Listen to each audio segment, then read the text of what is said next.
दोस्तों, इस समय मैं दूधसागर वाटरफॉल के बिल्कुल पास आ चुका हूं और आप मेरे पीछे देख रहे हैं कि दूधसागर वाटरफॉल अपनी पूरी मस्ती में, पूरी जवानी में बह रहा है और ये इंडिया के हाईएस्ट वाटरफॉल में आता है। दूधसागर का अर्थ होता है दूध जैसा सफ़ेद। सो आप अंदाज़ा लगा सकते हैं कि इस खूबसूरत वाटरफॉल की ऊंचाई कितनी है, इसका अंदाज़ा आपको आ गया होगा। और साथ में इसका वाइटनेस, कितना स्वच्छ, कितना सफ़ेद और कितना खूबसूरत। इस वाटरफॉल को देखने के लिए दुनिया भर से लोग आते हैं। आप देख रहे हैं कि मेरे पीछे एक ब्रिज है जिसको ब्रिटिश लोगों ने बनवाया था और जिसके ऊपर से ट्रेन निकलती है।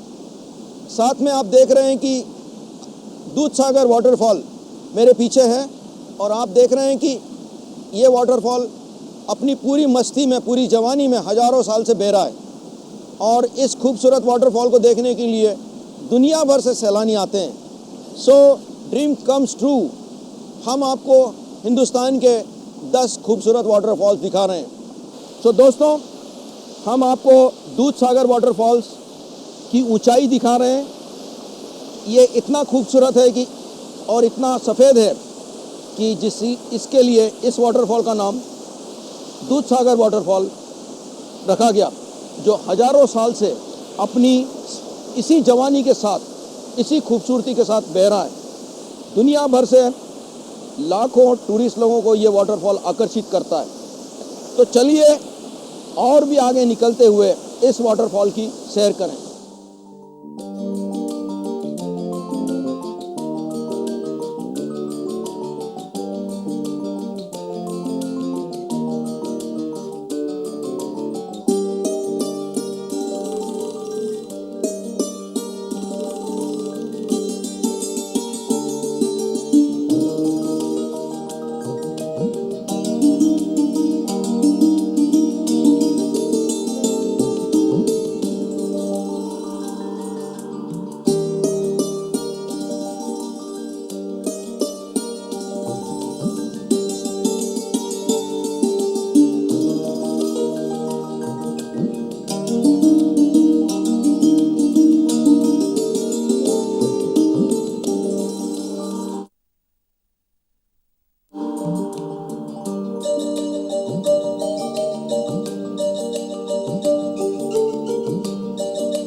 नमस्ते। इंटरनेशनल प्लेनेट यात्री आपको छत्तीसगढ़ के अलग अलग जगह दिखा रहा है। जैसा कि हमने आपको कहा, छत्तीसगढ़ अपने प्राचीन सभ्यता के लिए, प्राचीन मंदिरों के लिए और प्राचीन गुफाओं के लिए प्रसिद्ध है। तो इस समय हम छत्तीसगढ़ के एक बहुत ही प्रसिद्ध जगह आए। आप मेरे पीछे देख रहे हैं कि एक सुंदर मंदिर आपको दिखाई दे रहा है। इस मंदिर को नारायण मंदिर के नाम से जाना जाता है। नारायण, आप मेरे पीछे देख रहे हैं कि एक सुंदर मंदिर दिखाई दे रहा है। इस मंदिर को नारायण पाल मंदिर के नाम से जाना जाता है। इस मंदिर का निर्माण 11वीं सदी में हुआ। तो हम चलिए अब हम इस मंदिर में जाके दर्शन करेंगे और हमारे अगले सफ़र को दिखाते हुए आगे निकलेंगे। लेकिन इसके पहले हमारे प्रमुख अतिथि जो कि यादव साहब यहाँ के मंदिर के बारे में बताएंगे, इस गांव के बारे में बताएंगे और इसी तरह से हम आपको अलग अलग सुंदर और खूबसूरत जगह दिखाते हुए यहाँ के सुप्रसिद्ध वाटरफॉल चित्रकूट की तरफ ले चल रहे हैं। तो चलिए इसके पहले हमें यादव साहब इस मंदिर के बारे में बताइए। Thank you very much Yadav साहब। Once again welcome back to our famous programme planet Yatri, जो कि पूरी दुनिया देखेगी। तो इसके पहले हम आपसे पूछना चाहेंगे सर कि आप इस मंदिर के बारे में, क्योंकि आप एक सुप्रसिद्ध वकील ही नहीं लेकिन आप एक बहुत प्रसिद्ध इतिहासकर्ता भी हैं, इस क्षेत्र के बारे में आपको काफ़ी कुछ पता है।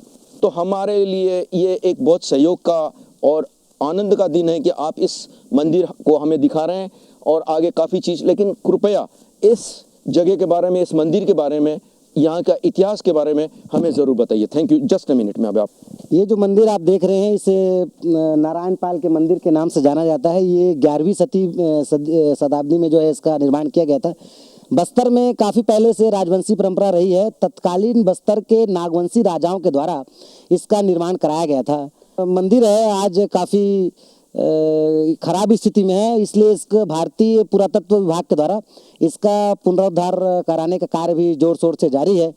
और आशा ही नहीं वरन पूर्ण विश्वास है कि इसके पुनरुद्धार होने के पश्चात जो है आस्था का जो संगम है वो सदियों से जो चला आ रहा है वो इसमें बरकरार रहेगा। और इस 11वीं सदी के निर्माण को देख के हम ये बिल्कुल गारंटी के साथ कह सकते हैं कि बस्तर को जो लोग एक अजायब घर की वस्तु मान के चलते थे, ऐसा कुछ नहीं है। निश्चित रूप से यहाँ एक से बढ़कर एक मंदिरों का निर्माण किया गया है, जिसमें बौद्ध मत, जैन मत, हिंदू मत, वैष्णव मत से लेकर विभिन्न धर्मों के जो है धर्मावलंबियों का जो यहाँ कई प्रकार के जो कार्य हैं जिसको हम समय पर देखेंगे। अब ये अंतर्राष्ट्रीय स्तर के प्रसिद्ध चित्रकूट वाटरफॉल के जस्ट लगा हुआ एक मंदिर है। इस नाते से भी जो सैलानी हैं वो अपनी उपस्थिति यहाँ प्रदान समय समय पे करते रहते हैं। और उस ज़माने में इसका निर्माण किया गया था। सोच सकते हैं 11वीं सदी में किस कठिनाइयों का सामना करते हुए, किस टेक्निक का सामना करते हुए इस मंदिर का निर्माण किया होगा। ये वास्तव में एक खोज का विषय है। यादव साहब ने हमें इस मंदिर के बारे में बताया। हमारे हिंदुस्तान में आज ऐसे ऐसे रत्न हैं, आज यानी कि ऐसे ऐसे पुराने किले, मंदिर और कई चीज़ें देखने की हमारा फ़र्ज़ बनता है कि हम इन पुराने मतलब की जो जगह हैं इनको सुरक्षित रखें, इनको हानि नहीं पहुंचाएं और यही चीज़ हम दुनिया को हमेशा दिखाते रहें। सो हमारी यही भारतीय संस्कृति, हमारी सभ्यता है। तो चलिए हम इंटरनेशनल प्लेनेट यात्री यादव साहब और पुराने यूनिट के साथ हम इस मंदिर का दर्शन करते हैं और हम आपको बहुत ही जल्दी हिंदुस्तान का नायगरा वाटरफॉल चित्रकूट दिखाने जा रहे हैं। तो चलिए हम इस मंदिर के दर्शन करते हैं। Thank you. बबलू भैया जल्दी आ जाओ। इस समय हम इस मंदिर को अंदर से दर्शन करेंगे। इनके आशीर्वाद लेते हुए हम और भी छत्तीसगढ़ के अच्छे अच्छे प्रोग्राम आपको दिखा रहे हैं। तो चलिए हम लोग इस मंदिर के दर्शन कर रहे हैं।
welcome back to International Planet Yatri program. As I'm traveling all over the world and I'm showing the most beautiful places everywhere. Now I am in India. I decided to explore the most beautiful and the most excited place. This place is known as Chhattisgarh. Chhattisgarh is famous for its beauty, its natural beauty, the people, the landscape, and definitely the best waterfalls. So this waterfall you can see is known as Chitrakoot. This waterfall is known as India's #1 as well as India's Niagara waterfall. So you can see this waterfall is such a great waterfall. It has a great beauty, it has a great speed, and the river is clean. 3 rivers are making this waterfall. So now we are going to show you the different angles of this waterfall. Thank you very much. This was my great dream to explore and to see this waterfall.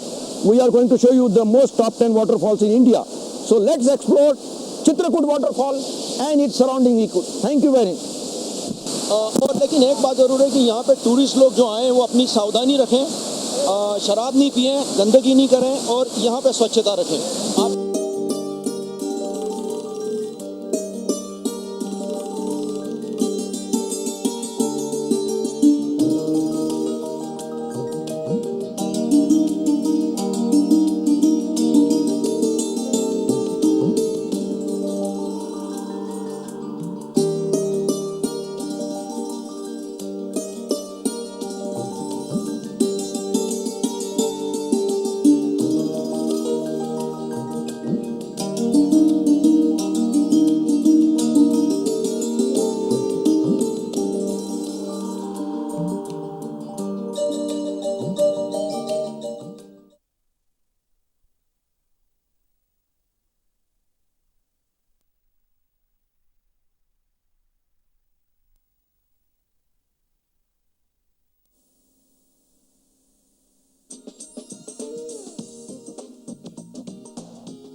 नमस्ते, मैं दिलीप कुमार चिटनिस।